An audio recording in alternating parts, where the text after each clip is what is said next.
Sebenarnya pidana mati ataupun seumur hidup masih ada peluang. Apalagi ingat kita memiliki KUHP baru Undang-Undang Nomor 1 Tahun 2023 dan akan berlaku 3 tahun berikutnya. Berarti kalau 2023, 2027 lah kira-kira gitu atau 2026. Katakanlah melakukan itikat baik, berkelakuan baik dan lain-lain, itu hak terdakwa dan hak dari lapas dalam hal ini Sekju Kementerian Hukum dan HAM. Kalau memang faktanya bisa seumur hidup bisa menjadi angka, ya berarti ngitungnya adalah putusannya 6 bulan setelah undang-undang itu dijadikan lembaran berita negara.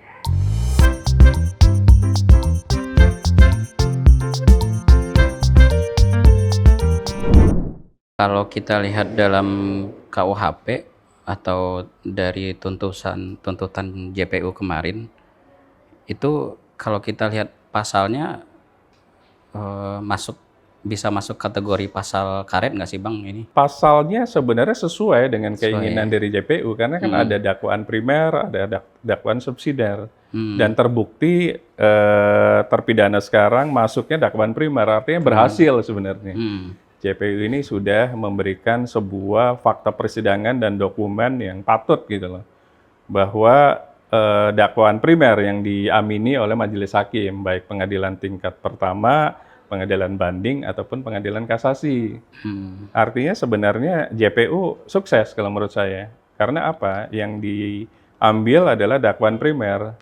Jadi Pak Ferdy Sambo dan kawan-kawan itu diputus sesuai dengan dakwaan primer di pasal 340 KUHP.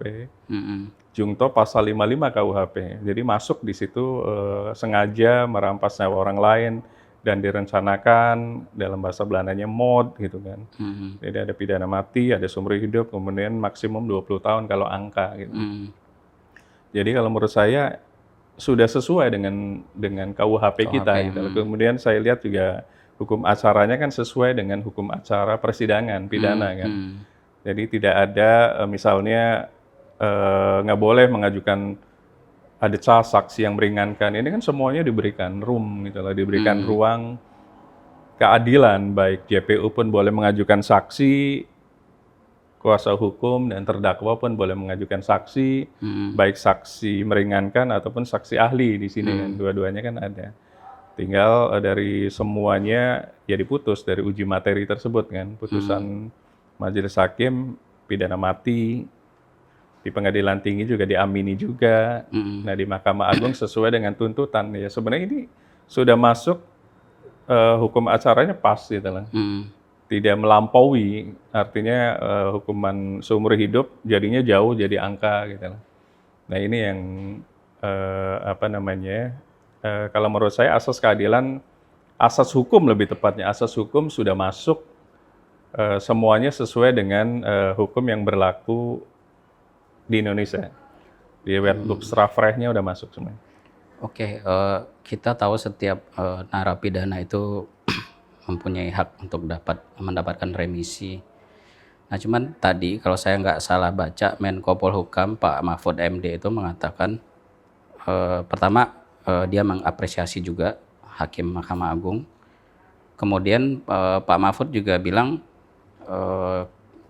intinya sih kepada Ferdy Sambo jangan mencoba dalam tanda kutip ngakalin.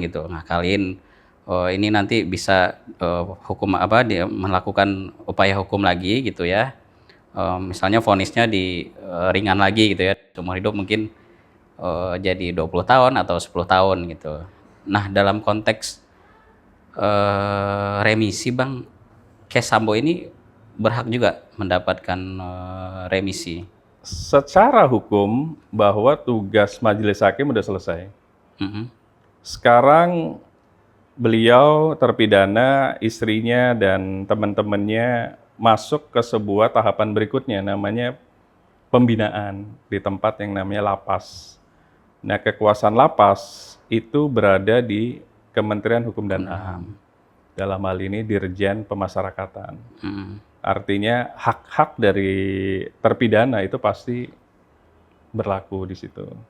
Apalagi ingat kita memiliki KUHP baru Undang-Undang Nomor 1 tahun 2023 dan akan berlaku 3 tahun berikutnya. Berarti kalau 2023, 2027 lah kira-kira gitu atau 2026 berlakunya. Dan di situ kan jelas ada kondisional bila maka kan begitu kan. Bila misalnya katakanlah melakukan itikat baik, berkelakuan baik, dan lain-lain, itu hak terdakwa dan hak dari lapas dalam hal ini Sekyu Kementerian Hukum dan HAM. Apakah bisa? Nah kita lihat, karena undang-undangnya kan belum berlaku. Kita lihat setelah berlaku saja, apakah itu termasuk kategori gitu, seumur hidup bisa jadi angka.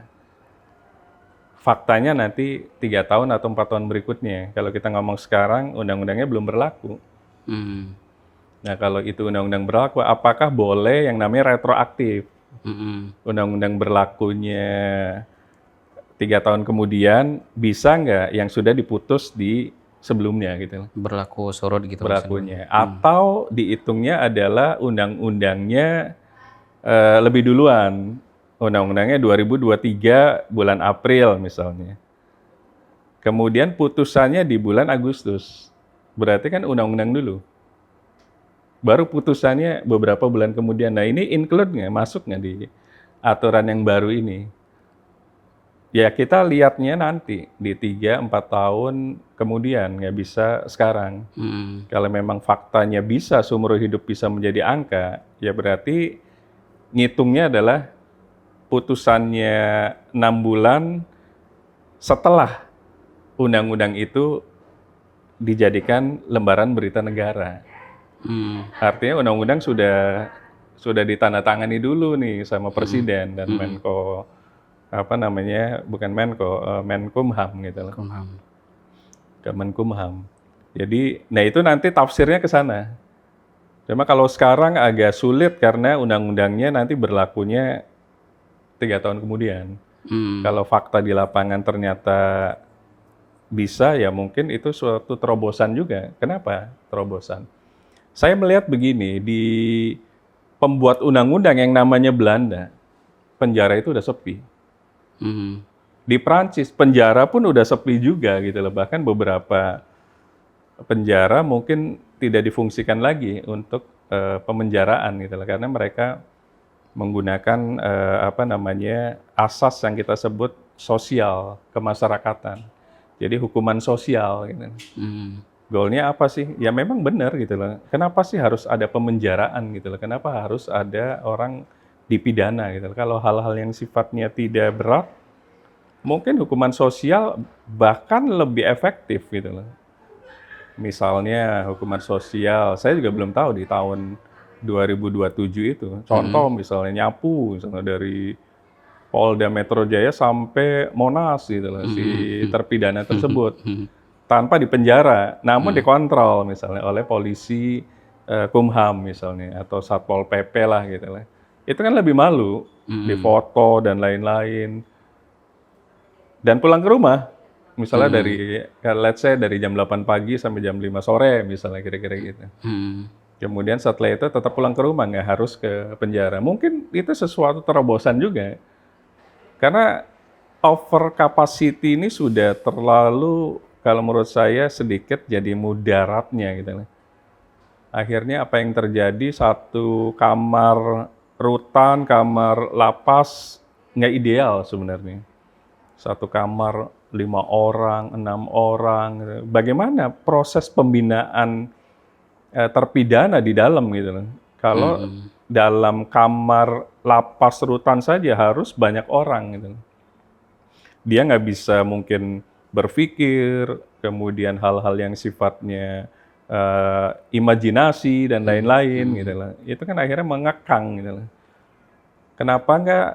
Ya semoga, saya belum tahu faktanya atau prakteknya nanti setelah KUHP baru Indonesia ini berlaku.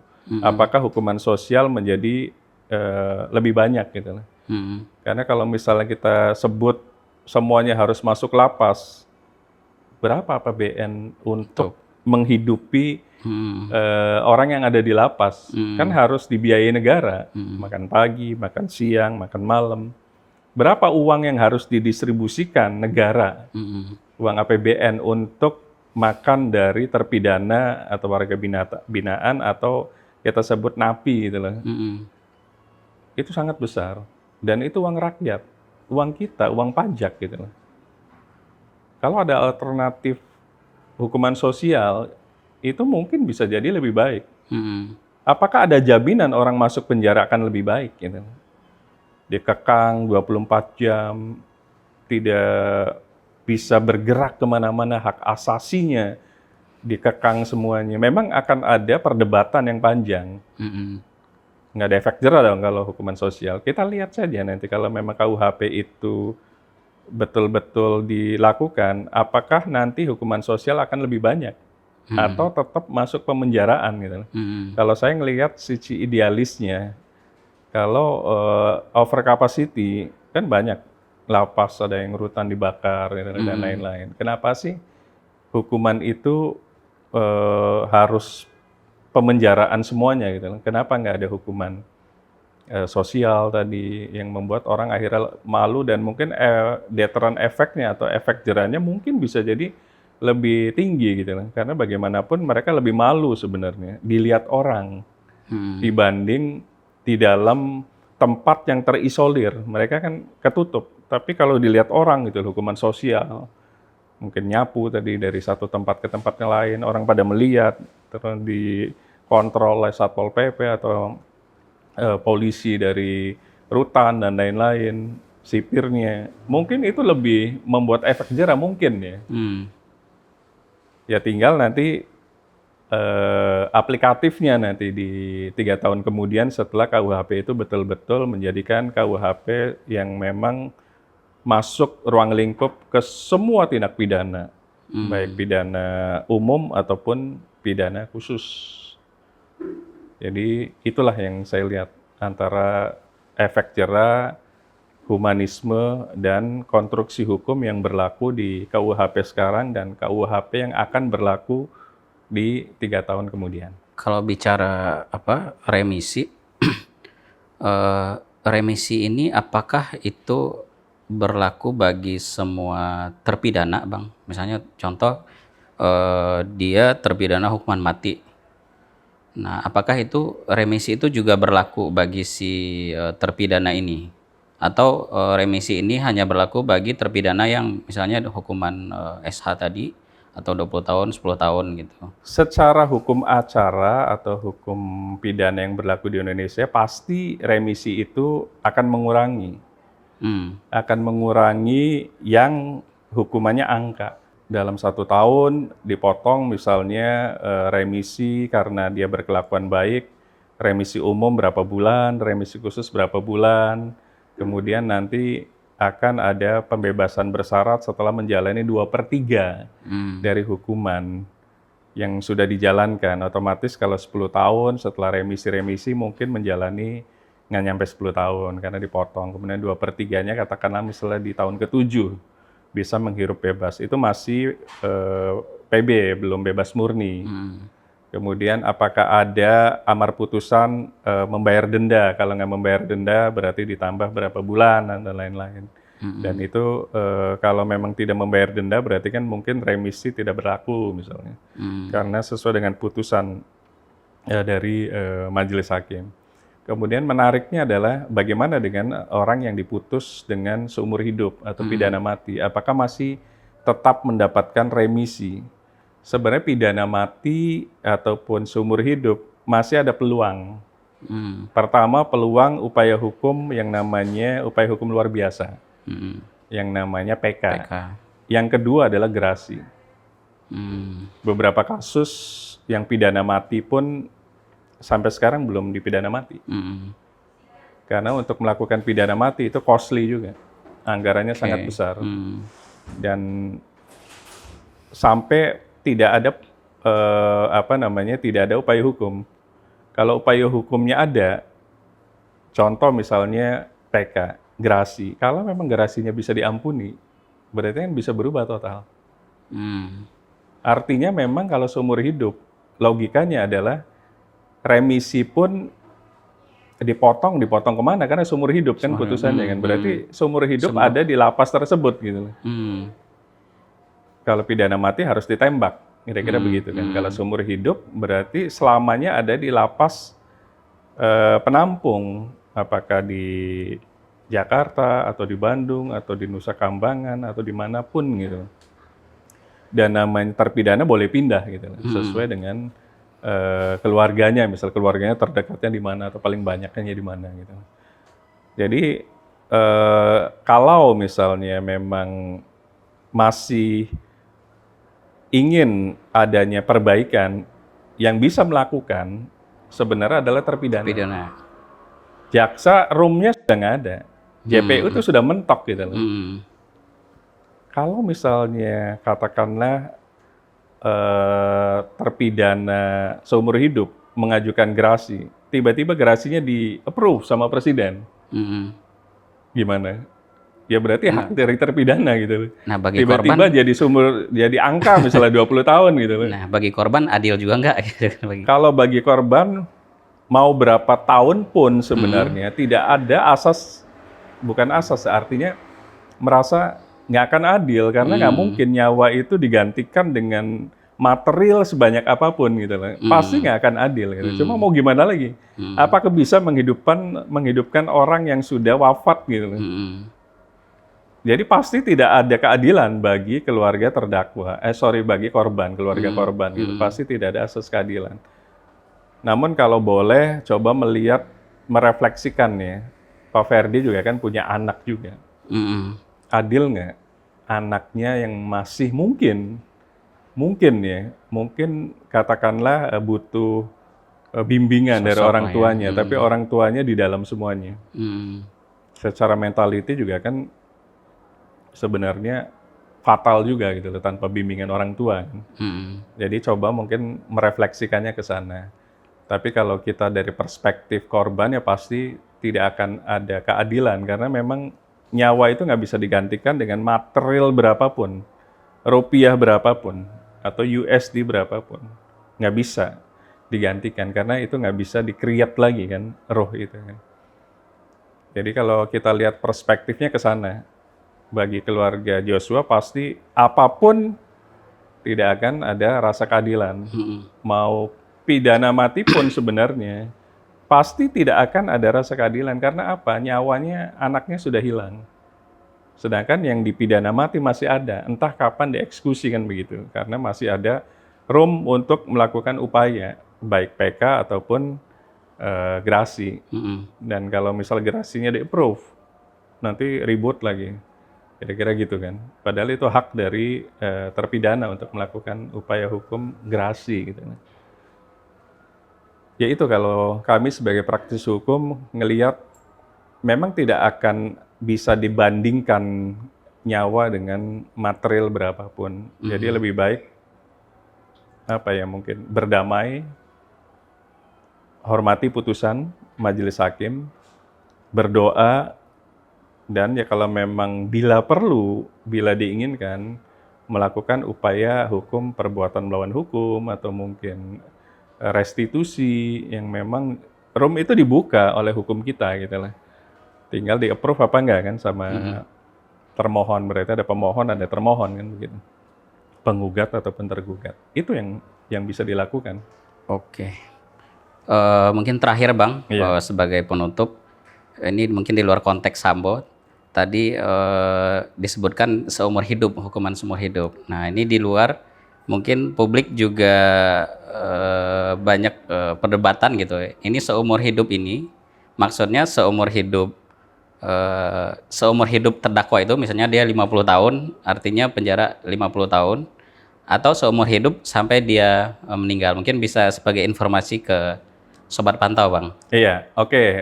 Definisi menurut KUHP kita, kalau pidana mati pasti ada eksekusi. Tidak menunggu harus mati. Tinggal masalah waktu saja kan, kapan dieksekusinya. Itu nanti JPU yang akan melakukan eksekusi. Umumnya di Lapas Nusa Kambangan biasanya dieksekusi. yang pidana mati. Kemudian kalau seumur hidup ya berarti beliau terpidana akan dipenjara seumur hidup. Kalimatnya seumur hidup. Berarti sampai meninggalnya ada di lapas kan begitu. Oke. Kecuali diputus lain oleh presiden, misalnya gerasi seumur hidupnya direvisi misalnya, diuji materi lagi menjadi angka. Berarti kan berbeda lagi gitu konteksnya.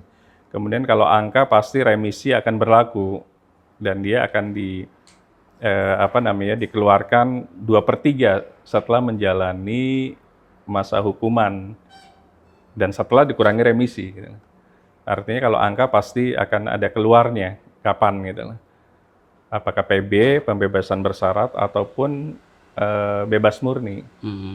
Jadi kalau seumur hidup secara hukum kita, definisi kita adalah sampai meninggalnya ada di lapas. Oke, terima kasih banyak Bang Firman Iya, atas sama-sama. waktunya. Oke, Sobat Pantau, demikian diskusi kita bersama Bang Firman Chandra. Jangan lupa untuk terus subscribe, like, comment, and share.